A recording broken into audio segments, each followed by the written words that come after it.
couples. This is Tonetta Clay, the relationship coach at Speak Your Truth, and you're looking at lesson number 2, which in the series of improving your communication within your relationship or improving your couple's communication. And this is lesson 2, the trust bag. Like I said, I know trust is very, very big in the relationships that we all have, regardless of if it's a committed relationship or with your kids or with your family or with your job. Trust is a big, big factor that plays into everything that we do in the way that we live our lives and do business. So I want to make sure that this trust bag was number 2, because I know in number 1 you all did, of course, I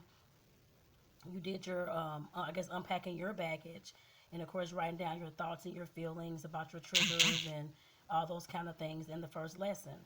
So like I did mention to you in the first lesson, at some point you are going to have to, of course, talk to your partner, and I'm going to walk you all through that as well.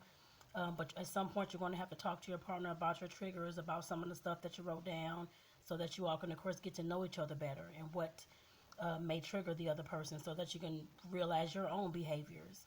So like I said, you're definitely going to be doing that. But I wanted to talk about trust first because, like I said, I know that's big.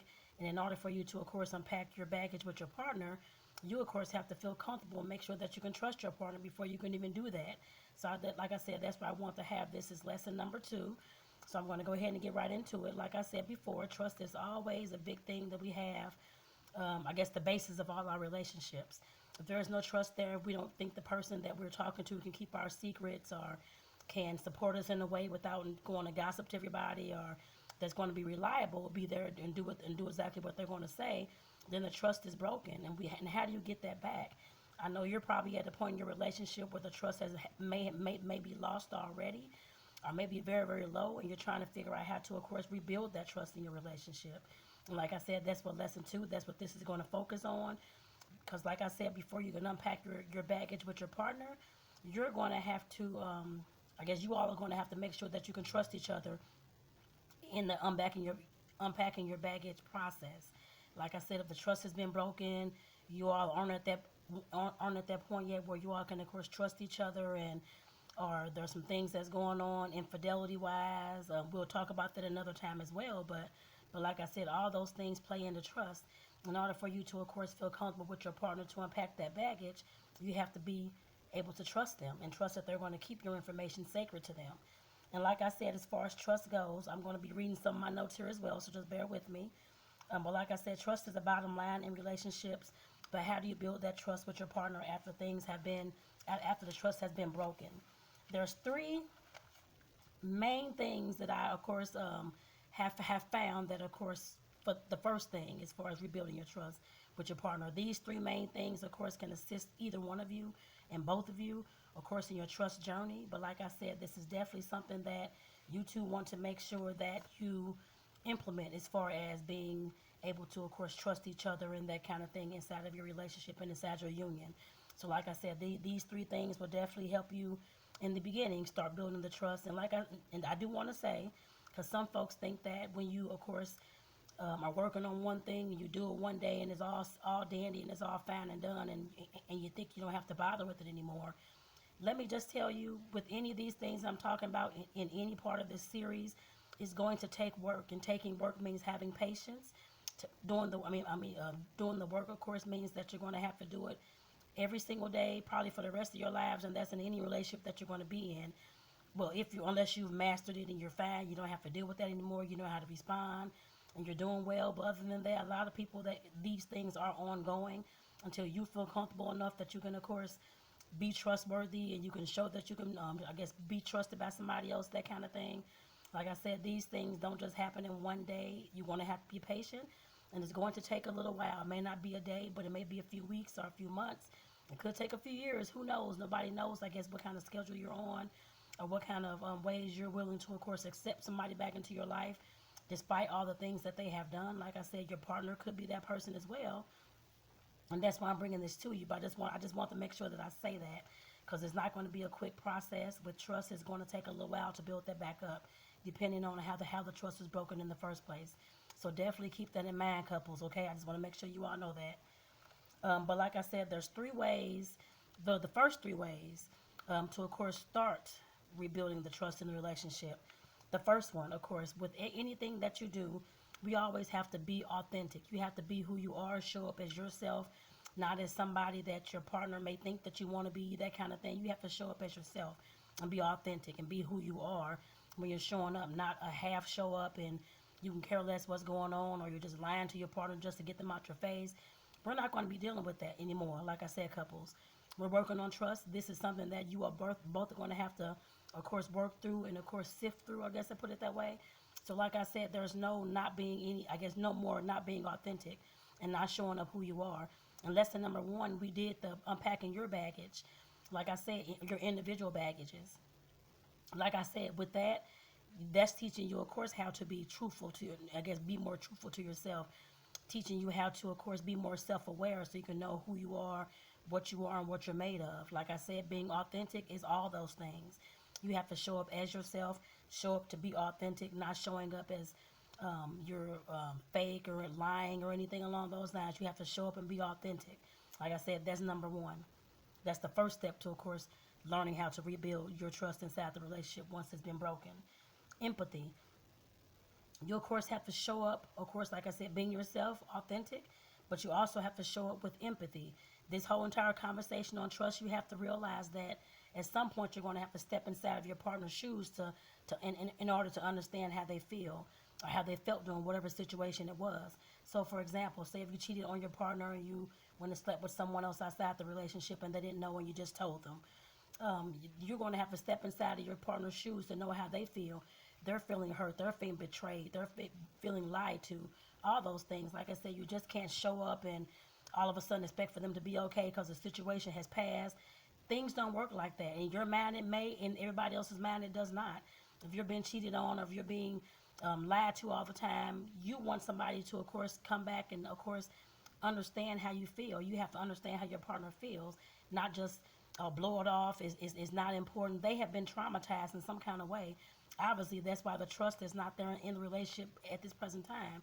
You have to understand that, especially if the trust is way low or is non-existent, or if there was infidelity in the relationship. Like I said, you definitely have to understand your partner is not going to just get over that because you're trying to move past and get over this and that. Your partner is pissed the fuck off. They're hurt. They're upset. They're frustrated. They may not even have any idea whether they want to be with you at this time, especially if it was infidelity and you were cheating, that kind of thing. Like I said, you definitely have to keep that in mind. Now, with the lying and that kind of thing, of course, if that's you, I guess I put it that way. Like I said, you have to understand that your partner is not happy about the lying. They cannot trust you. They're not going to give you any information, of course, about them if they don't feel that they can trust you. You have to realize that if you're that partner who is not showing up as their authentic self, who is not showing up with any empathy, like I said, you definitely have to show up with that. Those are the first three pillars and the first three stepping stones of trying to rebuild the trust. Like I said, you definitely have to show up as that. I guess I put it that way. If not, you're never going to have a breakthrough with your partner. You're never going to find out exactly who your partner is. I guess I put it that way because they will not open up to you because they don't trust that you're going to hold their information sacred. So, like I said, you definitely have to keep that in mind when we're dealing with rebuilding the trust. Like I said, the first one was being authentic. The next one was showing empathy. And the last one, of course, is using rationality and logic, meaning that it takes time for things, for trust to rebuild, like I just said a little while ago. And of course, it's not going to just take place because you said so or because your partner wants it to happen tomorrow or today, anything along those lines. It's going to take time. And just make sure that you all, of course, again, know that it's going to take some time. It's not going to be a quick process. Sometimes it takes a while, of course, when you're dealing with forgiveness as well, because dealing with trust and the trust issues and things like that, at some point you're going to have to learn how to forgive your partner in order to, of course, move past things and not throw things up in their face and not be all upset all the time every time they mention something. That's part of those triggers. Like I said, you definitely have to realize that as well. It's going to have to deal with something with forgiveness as well. Now, I mean, it is trust, yes, but in order for you to fully trust someone, at some point you're going to have to forgive them for their wrongdoings so you all can, of course, move forward. And like I said, using logic, just doing what you say and saying what you mean. I mean, just doing what you say, being where you are. I guess being where you say you're going to be, not just going somewhere telling your partner you're going to the store. 5 minutes later, you're at your friend's house, calling saying, "Hey, girl, I'm at my friend's house." You're not. That's not being trustworthy. If you're telling somebody what you're going to do, where you're going, do that. Don't do anything outside of that. Like I said, that's the logic part, the rationality and logic. Doing what you're going to, doing what you say you're going to do. You have to do that. Like I said, that's, excuse me, how trust is going to be rebuilt. No, it's not going to be one time you're going to do that and everything is going to be fine and dandy. It may be 100 times, but like I said, you definitely have to do what you say you're going to do and not just step outside of that. If for some reason you have to step outside of that, let your partner know what's going on. So like I said, I definitely want to go over those three pillars, those three things, just to let you all know that's where the trust is going to start coming back into the relationship. And also, I don't know if you all know who Dr. Brene Brown is, but she's a famous doctor. She's a researcher. She's been on the Oprah show and that kind of thing as well. And these next things, this actually was something that I found on YouTube actually, and I thought this was awesome because she's researched the topic of trust and how trust seeps out of the relationships and how it can seep back in. And she created this acronym called BRAVING because, of course, in order for us to, of course, be able to open up to you, I guess, to your partner after the trust has been broken, you have to be brave to do so. And that's where she got her acronym from. Like I said, thankfully, she's done all the research for us, and I give all credit to her with this particular acronym called BRAVING that I'm going to go over right now. But like I said, it's definitely going to help you all in your relationships as well, because I definitely see everything that she's talking about. I've been through it as well. I had to rebuild my trust, so I know exactly where these acronyms and where this BRAVING, BRAVING, I know where all this is coming from. So like I said, I definitely credit Brene Brown for this, because this is actually her acronym and what she's found out and what works best in rebuilding the trust inside of relationships. I want to bring this to you all this morning as well, and let you all know that this wasn't mine. This was actually hers. So, but the B in BRAVING is boundaries, establishing boundaries and sticking to them. I don't know if you all have, hopefully you all have discussed some type of boundaries or set some type of boundaries in your relationship. If not, I'm actually going to make a bonus video about setting boundaries, personal and relationship boundaries. So of course stay tuned for that, and that's going to be after this video. But like I said, as far as having those boundaries, making sure that you're establishing those boundaries and respecting your partner enough to, of course, stick to them, and not just doing whatever you want to do after you all have set the boundaries and just blowing off whatever he or she has said.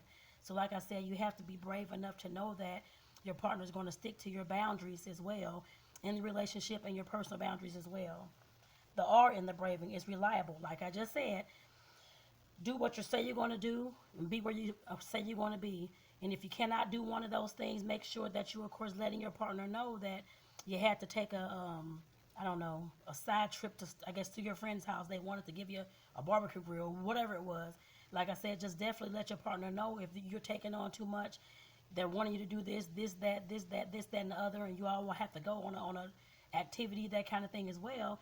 And if it's getting overwhelmed for you, let your partner know that you cannot uphold all these lists of things that they may have had. So just keep that in mind. Like I said, if you cannot do something, you don't want to overbook yourself either with family and friends and everybody that's relying on you. If that's the case, just keep in mind that yourself and then your relationship comes after. Well, if you have a higher power in your relationship or within yourself, I guess that person, whoever that is, comes first. Yourself and then your relationship, just keep that in mind. You have to make sure that you're, of course, not overbooking yourself. That's going to affect your relationship. So make sure that if you're scheduling things, making sure that you're checking with your partner, honey, what are we doing this day, that day. Don't just schedule and come back and they're like, oh, we had a date that day and you forgot. Check in with your partner before you're scheduling and making all these things, unless it's at work. Sometimes we, of course, can't lose our job, and some jobs will fire you because of that. But otherwise, check in with your partner to make sure that things are going on. Things aren't going on at the time that you want to schedule something. That's just being reliable. And like I said, if you're taking on too many tasks, let your partner know that you can't do all these tasks because you already have something going on, or whoever it is outside the family that's asked you to do something. Let them know that you cannot do that because you and your partner have this going on or that going on. Make sure that you're upholding that relationship to be A1, I guess I put it that way, and above all, I guess above family, friends, and that kind of thing as well. You got into this committed relationship or this marriage, you're going to have to uphold that. I guess I put it that way as well. So that's part of your responsibility. But definitely making sure that you're being reliable, doing what you say you're going to do, and if you cannot, communicating that to your partner. It's a simple communication, y'all. Very, very simple. I don't want that to be the breakup or the cause of you all breaking up or having an argument. Just check in with your partner. And the A in the braving is accountability. In this one, she was talking about admitting what you've done and being respectful and truthful in identifying the fault.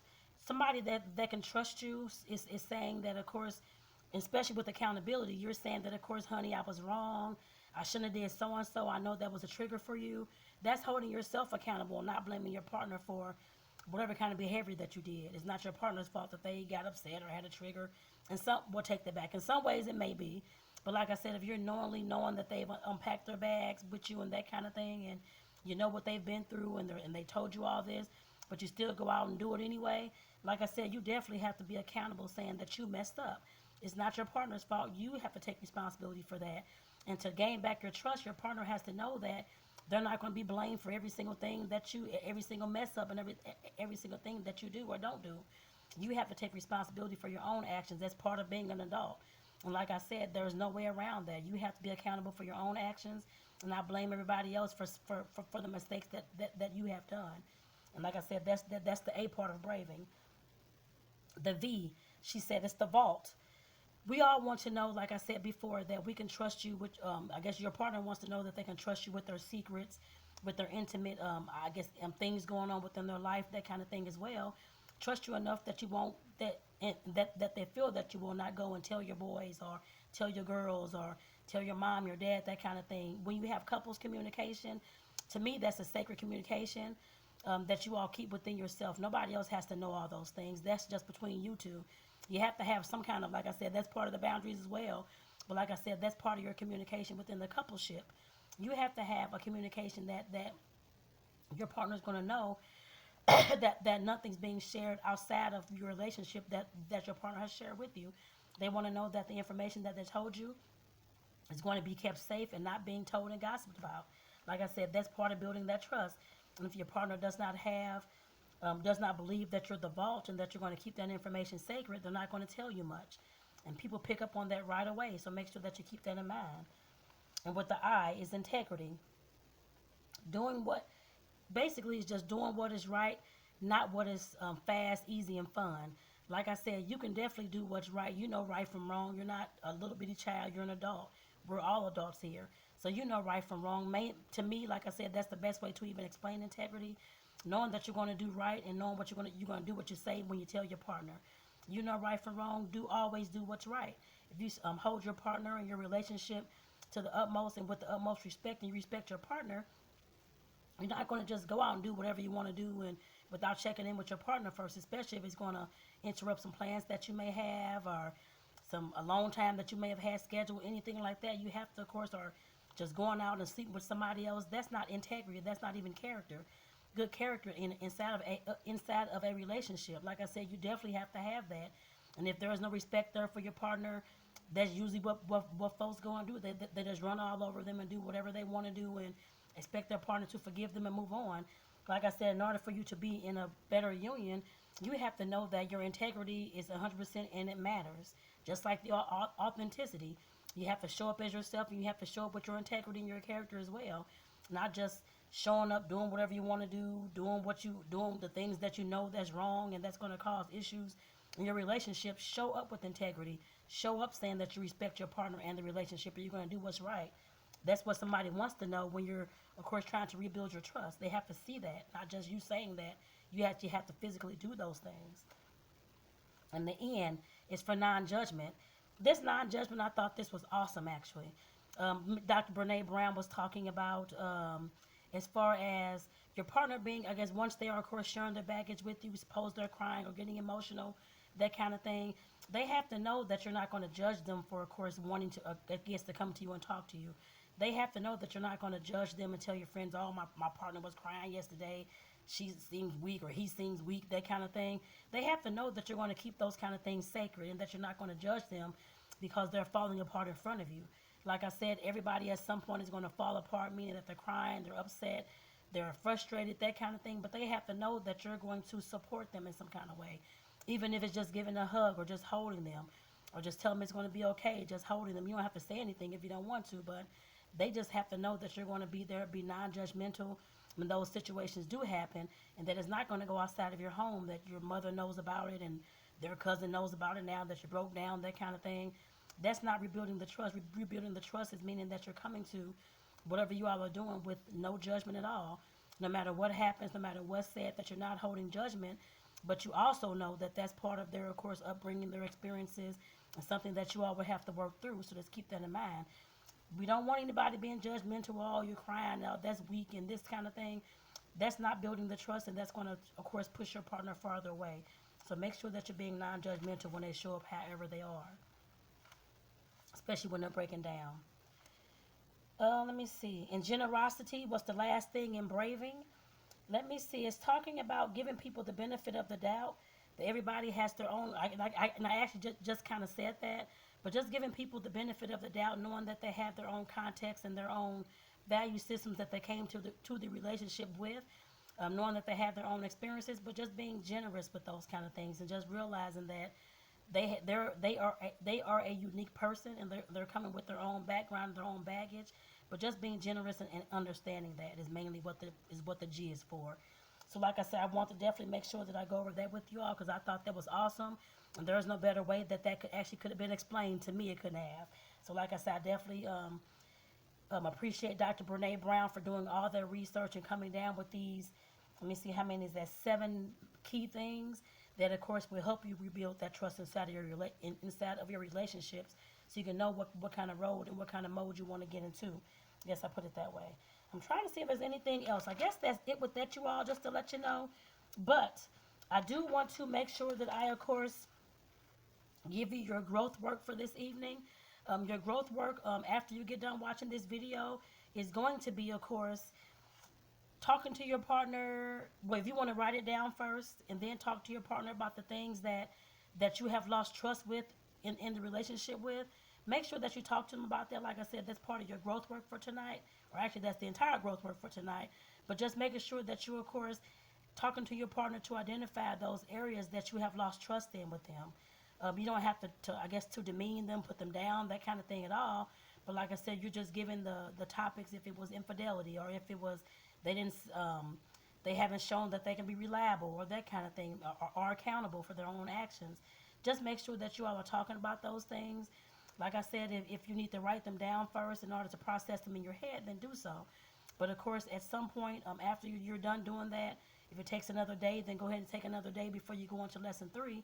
But make sure that you're, of course, talking to your partner about where you all's trust lie right now, where the trust is, so you all can know how far you have to build. I guess I put it that way. And also to know what you all have lost trust within the relationship. Your partner has to know, you have to know in order for you all to move forward and know what to work on. No one's going to know what you lost trust with, or that you thought they were not reliable because of a situation that has happened in a year ago, whenever it was, and you haven't been able to gain the trust back since then. Your partner has to know that. I mean, you all can, like I said, can of course move forward without anybody knowing exactly where they are with the trust level in the relationship, whether it's a 0 or a 10. 10 meaning good, a 0 meaning that is non-existent.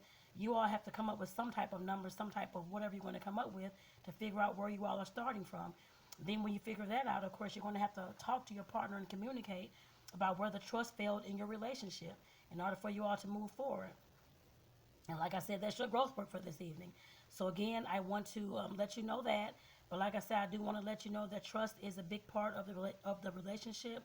And it's actually a big part of all relationships. And if the trust is not there, no, your partner is not going to open up to you and share their innermost secrets and things that are bothering them at all, because they cannot trust that it's going to be safe with you. So like I said, you definitely have to understand that and make sure that you all are working on this trust. And like I said, this is self-paced, so you don't have to go on to lesson 3 right away, that kind of thing at all. If you all haven't got through the trust yet, you want to make sure that you get through that and start working on those things before you all go on to lesson number 3. Like I said again, I keep saying, you all, make sure that if your partner is not there with you watching this video, make sure that you, of course, he or she is watching this video once they get in from work, or once they get back into the house, so they can know exactly what I talked about and what you learned today. Because otherwise, like I said before, we're not going to have one person that's working on the relationship and the other person not knowing what's going on. So you have to let them know what's going on. So like I said, have them watch the video, watch this video as well, and also start their growth work in their journal as well, you all. So like I said, with that, I want to say thank you for watching lesson number 2, and I'll see you all on lesson number 3 video.